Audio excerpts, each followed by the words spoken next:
Have you ever had to make a choice so painful, it felt like it tore your very soul in two? Imagine being forced to choose between the child you love and the legacy you swore your life to protect. Welcome back. Tonight, you are going to discover the truth behind the closed doors of the palace. We are unpacking King Charles' devastating late-night decision, a monumental choice that has literally left the royal household in tears. You will find out exactly what pushed a desperate father to his breaking point, what was signed in the dead of night, and why the royal family will truly never, ever be the same again. If you are anything like the millions of people who have watched this family for decades, you know that royal life is not all glamorous tiaras and waving from balconies. You remember the golden days. You remember watching two young brothers walking side by side, and you have felt the collective heartbreak of watching that bond completely shatter over the years. We have all seen the endless headlines, the explosive interviews, and the shocking memoirs. But the mainstream media has been missing the most crucial piece of the puzzle. According to inside palace sources and close family confidants, the situation recently reached a critical mass. We are not just talking about another family argument or a simple misunderstanding. We are talking about an unprecedented constitutional and emotional crisis that culminated in a single, irreversible moment.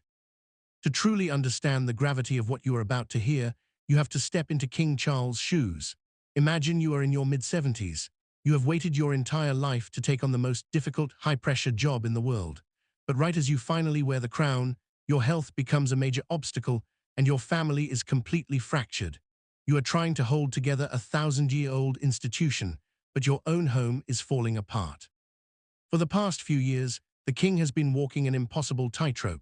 On one side, he is a monarch, bound by duty to protect the crown, the British people, and the legacy left behind by his late mother, Queen Elizabeth. On the other side, he is a father who deeply misses his youngest son, who wishes he could see his grandchildren grow up across the ocean, and who desperately wants to heal the massive rift that has divided his family. But you know as well as I do that some wounds run so deep they cannot simply be bandaged over. The conflict has moved far beyond hurt feelings. It has become a matter of institutional survival.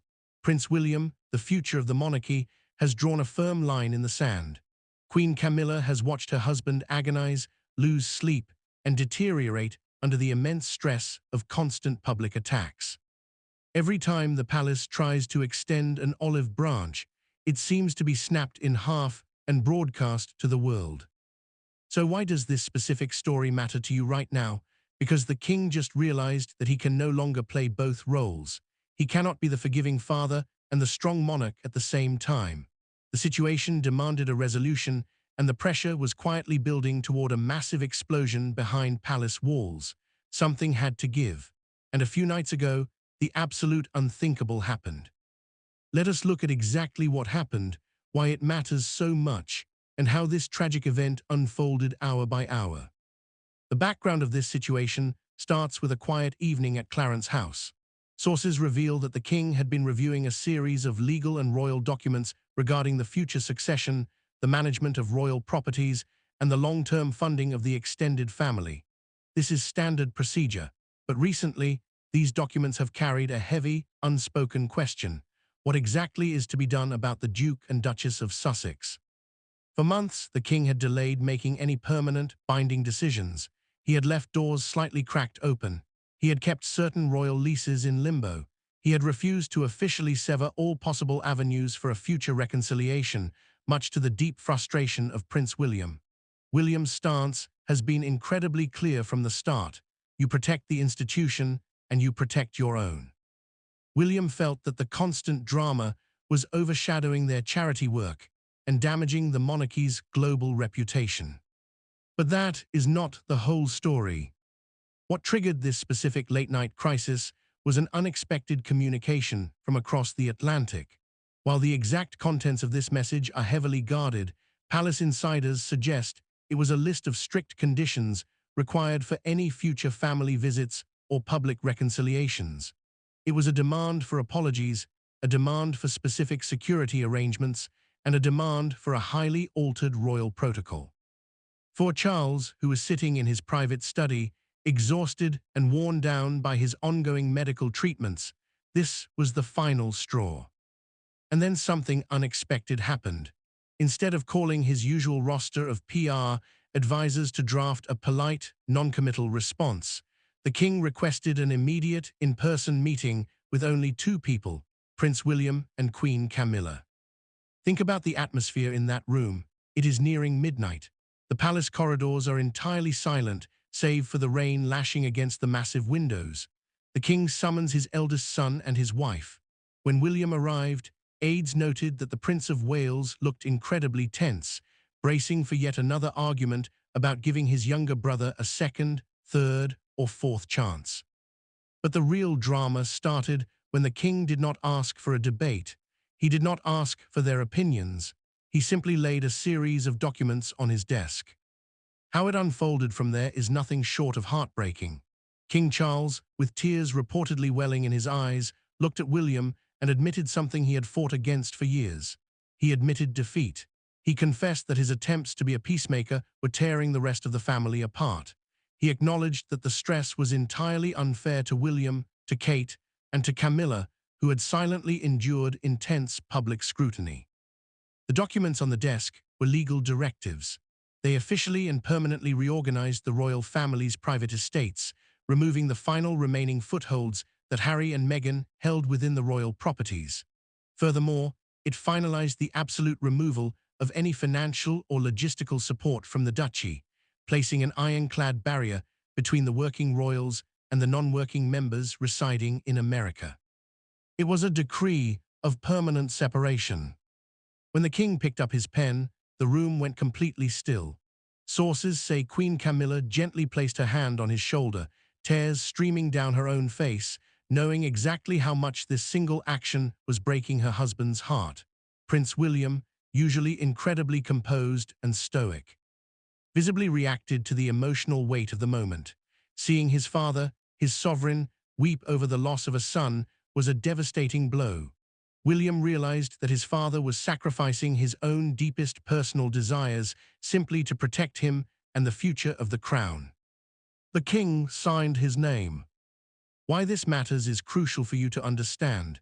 In the British monarchy, the king's signature is final. It is not a draft. It is not a suggestion.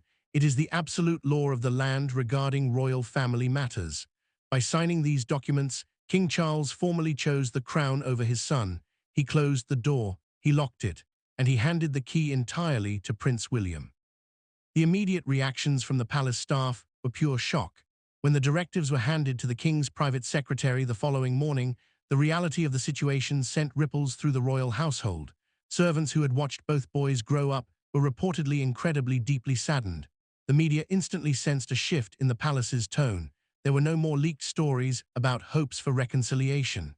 There were no more whispers about Christmas invitations. The palace had gone completely dark, presenting a united, impenetrable wall of silence. New revelations are now surfacing that the Sussex camp was completely blindsided by this total cutoff.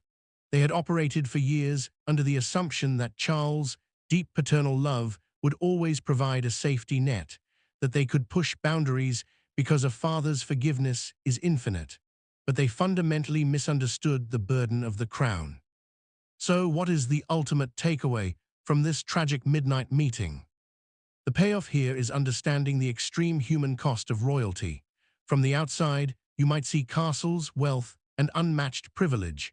But inside, there is a very human family dealing with the exact same betrayals, estrangements, and heartbreaks that normal families experience. Only theirs is broadcast to billions of people. King Charles has made his final choice.